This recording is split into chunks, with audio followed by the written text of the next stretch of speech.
Wal yakhshal ladzina law taraku min khalfihim dzurriyyatan dhi'afa khafu 'alaihim falyattaqullah wal yaqulu qawlan sadida. Fokus. Dan hendaklah setiap keluarga, orang tuanya mesti khawatir kalau meninggalkan anak keturunan lemah dia.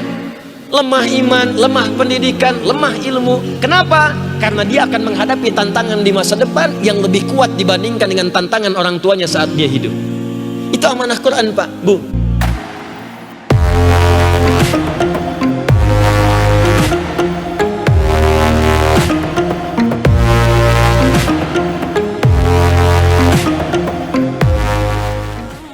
Baik, kita mulai dengan Quran surah ke-2 Al-Baqarah ayat ke-30, paling kiri sebelah atas di mushaf. Wa idh qala rabbuka lil malaika inni ja'ilun fil ardi khalifah. Dan ingatlah, pelajarilah, kata Allah. Idh itu bukan sekedar mengingat. Idh itu bisa juga berarti sesuatu yang dipelajari, sesuatu yang dianalisis, sesuatu yang dikaji, sesuatu yang minta untuk disimak. Jadi kalau kita terjemahkan dengan semua pemaknaan ini, kata Allah, wa idh qala rabbuka, dan ingatlah, pahamilah, simaklah dengan baik, kajilah ketika Rabbu Muhammad sallallahu alaihi wasallam berfirman, menyampaikan informasi penting pada seluruh malaikat dan sebagian kalangan jin yang hadir pada masa itu. Apa informasinya? Wa idh qala rabbuka lil malaikati inni ja'ilun fil ardi khalifah. Dibuka dengan kalimat inni. Inni terdiri dari dua unsur kata yang disatukan. Yang pertama inna, yang kedua ditambahkan ya nisbah sebagai petunjuk mutakallim. Inni, dari kata inna dalam ilmu nahwu disebut dengan harfun nasbin wa taukidin tansibul isma wa tarfa'ul khabara mabniun 'ala al-fathi la mahalla lahu min al-i'rab. Paham? Tidak. Lihat sini. Harfu nasbin wa taukidin, huruf yang berfungsi menasabkan. Nasab itu kalau di gramatikal harakatnya jadi fathah. Tapi kalau di ilmu lughah, nasab itu artinya menancapkan sesuatu dengan kuat sehingga yang ditancapkan tak goyah. Orang Arab mengatakan begini, nasabar rajulu asahu 'alal ardi. Seorang menancapkan tongkatnya di tanah sehingga ketika ditancapkan dia kuat dan tidak mudah goyah. Itu nasabah namanya. Jadi kalau ada kalimat dibuka dengan kata inna, maka maknanya di ilmu lughah, tancapkan informasi itu dalam jiwamu, jangan goyah. Yakinkan, taukid, kuatkan. Semua kalimat yang dibuka dengan kata inna maka disepakati oleh semua pakar bahasa bahwa informasinya penting. Saking pentingnya, tancapkan dalam jiwamu, kuatkan, jangan goyah sekalipun dalam memahami informasi yang akan disampaikan. Kata Allah, ini, perhatikan cara menerjemahkannya. Aku sampaikan berita penting, tancapkan dalam jiwamu, jangan goyah, dan aku ingin tekankan, ja'ilu fil ardi khalifah. Aku akan memberikan sebuah misi sangat istimewa pada makhluk yang baru aku ciptakan, diberi nama dengan bashar, manusia. Misi penting yang tidak diberikan pada malaikat dan jin. Jadi saking istimewanya misi ini, Allah sampai menciptakan makhluk baru, bukan malaikat, bukan jin sebelumnya. Jadi jin sudah ada sebelum manusia diciptakan. Dalilnya Quran surah ke-15 ayat ke-27. 28-nya penciptaan manusia, 27-nya penciptaan jin.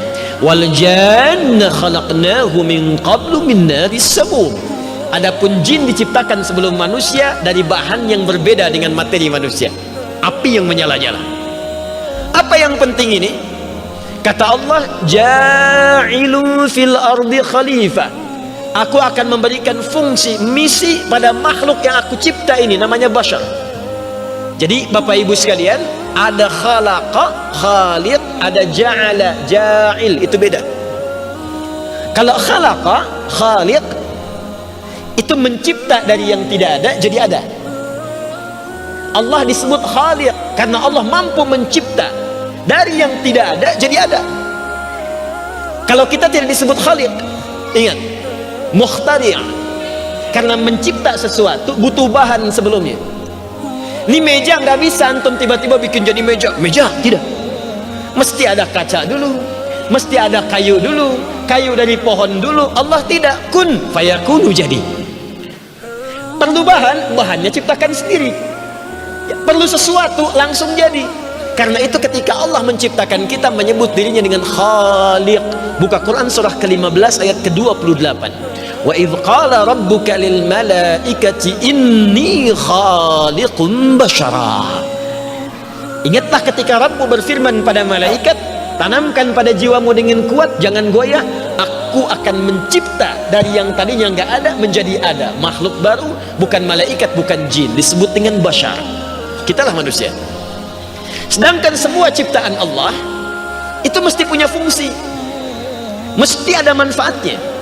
Mustahil Allah mencipta sesuatu sekecil apapun kecuali ada manfaatnya, karena tidak ada yang sia-sia dari ciptaan Allah subhanahu wa ta'ala.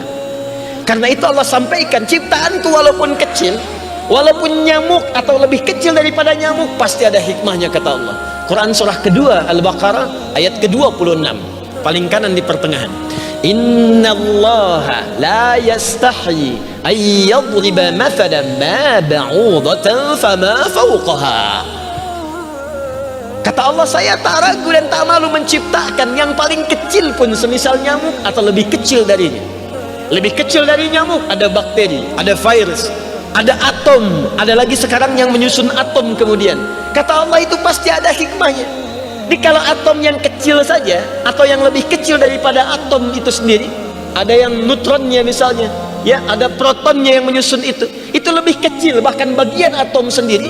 Maka bagaimana dengan manusia yang lebih kompleks daripada itu, pasti punya hikmah dan fungsi yang lebih besar daripada itu. Apa fungsi menciptaan manusia ini? Inni ja'ilu fil ardi. Satu, perhatikan baik-baik kalimatnya. Aku akan memberikan fungsi misi khusus bagi manusia ini, tugasnya di bumi, bukan di langit. Jadi kita ini makhluk bumi, bukan makhluk langit. Tapi nanti tempat kembali kita kembali kepada Allah subhanahu wa ta'ala di tempat yang lebih tinggi. Kembali lagi. Tapi misi kita, tugasnya tugas di bumi, pulangnya nanti pulang ke surga dengan izin Allah subhanahu wa ta'ala ke tempat yang lebih tinggi. Karena itu saat kita berpulang, kalimatnya dirubah oleh Allah, bukan ardun lagi. Ya, Quran surah kedua Al-Baqarah ayat ke-25. Wa basyiril ladzina amanu wa 'amilus solihati anna lahum jannatin tajri min tahtihal anhar.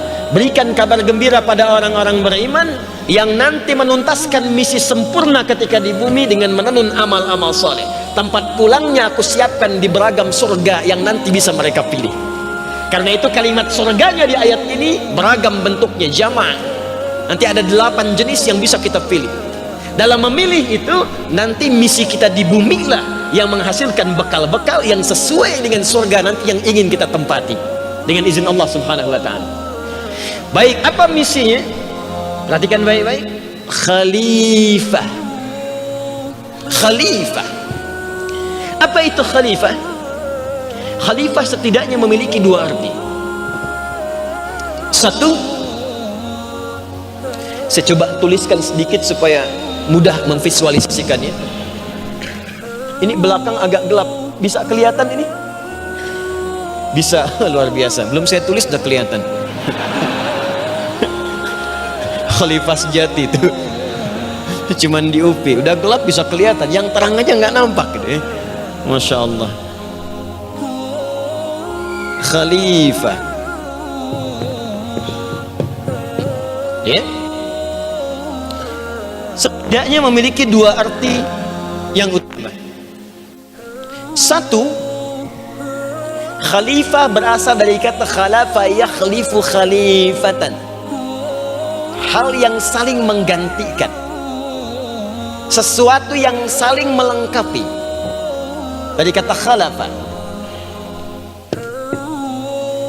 Khalafa ba'duhum ba'da, maka orang-orang itu akan saling menggantikan satu dengan yang lainnya. Kenapa misi kita disebutkan saat turun ke bumi ini? Sebagai seorang khalifah, Allah memberikan pesan kepada kita bahwa semua manusia saat menjalani misi itu disebut dengan khalifah karena akan saling menggantikan satu dengan yang lainnya. Ini bagian pertama. Jadi nggak ada yang hidup abadi. Mohon izin, Allah ingin menekankan ketika engkau diturunkan Adam, termasuk anak cucumu kata Allah, maka tidak ada yang akan abadi hidup di bumi. Semua akan saling menggantikan. Bapak meninggal, ganti oleh anak. Anak meninggal, ganti oleh cucu. Karena itu nanti ada turunan-turunan keterangan dalam Al-Quran supaya semua keluarga yang menjalani kehidupan itu, memberikan bekal-bekal pendidikan dan yang kuat kepada generasi-generasi setelahnya supaya dia mampu menghadapi tantangan di masa depan. Turun Quran surah keempat ayat 9 misalnya. وَلْيَخْشَ الَّذِينَ لَوْ تَرَكُوا مِنْ خَلْفِهِمْ ذُرِّيَّةً ضِعَافًا خَافُوا عَلَيْهِمْ فَلْيَتَّقُوا اللَّهَ وَلْيَقُولُوا قَوْلًا سَدِيدًا. Fokus. Dan hendaklah setiap keluarga, orang tuanya mesti khawatir kalau meninggalkan anak keturunan, lemah dia, lemah iman, lemah pendidikan, lemah ilmu. Kenapa? Karena dia akan menghadapi tantangan di masa depan yang lebih kuat dibandingkan dengan tantangan orang tuanya saat dia hidup. Itu amanah Quran, Pak, Bu. Makanya anak-anak nih, mahasiswa sekarang yang hadir saat ini, saya sarankan belajar lebih serius, inovasi lebih kuat, sebab tantangan kita di masa depan, tantangan Anda nanti itu lebih daripada sekarang. Pekerjaan bupati di masa lalu sekarang jadi tugasnya lurah, levelnya naik. Makanya dalam Al-Quran diisyaratkan, ini teorinya begini, contohnya begini, bahkan langsung muncul, langsung konkret disebutkan bagaimana tipikal membangun kehidupan keluarga dengan turunan konteks ini. Buka Quran surah ketiga. Apa namanya surah ketiga itu? Ali Imran. Apa artinya Ali Imran? Keluarga Imran. Kenapa tidak disebut Ahlu Imran? Kenapa tidak disebut Ailah Imran? Kenapa tidak disebut Usrah Imran? Padahal usrah keluarga, ahlun keluarga, ailah keluarga, tapi di sini disebutkan alun. Kalau disebutkan al, ini berarti keluarga dengan segenap keturunannya atau koleganya tanpa batas. Bisa keturunan ke bawah atau kolega-kolega kerabat dekat-dekat sekitar. Makanya ketika Fir'aun punya kolega, ada Haman, ada Qarun, maka disebut oleh Al-Quran pun dengan kalimat al. Buka Quran surah kedua Al-Baqarah ayat ke-49. Wa idh najjaynakum min ali fir'auna yasumunakum su'al adzab. Pahami, ingatlah, simaklah ketika kami selamatkan umatnya Musa dari kekejaman kolega-kolega Fir'aun. Dia tidak harus berarti keluarganya langsung, karena dia istrinya Fir'aun tidak setuju dengan kebijakan-kebijakan Fir'aun. Kembali kepada Ali Imran, kenapa disebut al? Menunjuk pada keluarga besar keturunan tanpa batas plus koleganya. Karena Imran berhasil memberikan contoh tingkat pendidikan terbaik sehingga semua keturunannya ke bawah dan kolega sekitarannya mendapatkan nilai-nilai kebaikan langsung di sisi Allah Subhanahu wa taala. Dan Imran itu bukan nabi. Imran bukan rasul. Kenapa Allah tunjukkan tipikal keluarga yang bukan nabi dan rasul? Supaya Anda tidak ngeles di kemudian hari, ya Allah, dia akan nabi, dia akan rasul. Kata Allah, saya tunjukkan yang bukan nabi dan rasul supaya bisa menjadi prototipe terbaik untuk kita ikuti dalam kehidupan. Imran menikah dengan Hannah, melahirkan keturunan namanya Maryam. Begitu Maryam lahir, Maryam lebih baik dibandingkan ibunya Hannah. Tapi yang menjadikan Maryam hebat dan baik itu apa? Pendidikan kedua orang tuanya. Silakan cek. Imran Hannah membuatkan tempat yang baik disebut dengan mihrab. Mencari pendidik yang baik, bukan sekedar pengajar. Pintar, baik, termasuk koleganya Imran juga, namanya Zakaria, guru. Ini tempatnya. Kemudian mencari gurunya, menyiapkan akomodasi pendidikan terbaik. Ini suplainya, kebutuhannya, makanannya, pakaiannya, segalanya. Lalu ketika semua itu disiapkan, maaf, doanya sudah bagus, namanya diberikan yang bagus, cari tempat yang bagus, cari guru yang bagus, disiapkan akomodasi yang terbaik yang mendukung pendidikannya untuk mendekat kepada Allah Subhanahu wa taala. Maka apa yang terjadi kemudian? Langsung dijawab oleh Allah sendiri, diabadikan dalam Al-Qur'an. Buka Quran surah ketiga Ali Imran ayat 37, paling kiri sebelah bawah di mushaf. Fataqabbalaha rabbuha biqabulin hasan. Maka semua ikhtiar Imran dan Hannah itu, bukan Nabi, bukan Rasul, diterima oleh Allah Subhanahu wa ta'ala. Tuh, diterima Pak, Bu. Kalau Allah sudah menerima ikhtiar seorang orang tua untuk mendidik anak dengan baik itu, maka apa yang terjadi setelahnya? Wa ambataha nabatan hasana. Maka akulah yang akan merawat pertumbuhannya, memperhatikan setiap pertumbuhannya sehingga terjaga mendapatkan kualitas maksimal dalam pendidikan. Jadi kalau kita benar-benar menyiapkan sesuai petunjuk Allah, selanjutnya kata Allah, aku yang mudahkan. Jadi bapak ibu nggak capek lagi didik anak, Pak. Ibu mengandung 9 bulan 10 hari, bapak merawat-rawat kerja sampai peluh keringat. Tapi kan ketika dia keluar dari rumah, siapa yang bisa memastikan anak itu menyentuh makanan yang benar? Siapa yang bisa memastikan dia mendapatkan teman yang baik? Tidak sedikit sekarang anak yang baik di rumah hancur ketika dia bergaul di luar rumah. Kenapa? Karena tidak ada yang membimbing dia mendapatkan hal-hal terbaik dalam hidupnya. Karena tidak ada yang mengawasi dan mengarahkan dia ketika dia jauh dari pengawasan rumahnya. Ketika Anda titipkan kepada Allah, maka Allah tak punya batas dalam perlindungan dan pengawasannya. Maka apa yang terjadi? Perhatikan, orang-orang yang mengikuti petunjuk Allah dalam menyiapkan generasi terbaik, bukan sekedar dijaga dan diawasi, tapi semua arah dan kebutuhan hidupnya langsung oleh Allah dimuliakan, sehingga orang tua tidak sulit lagi dalam membiayai pendidikannya.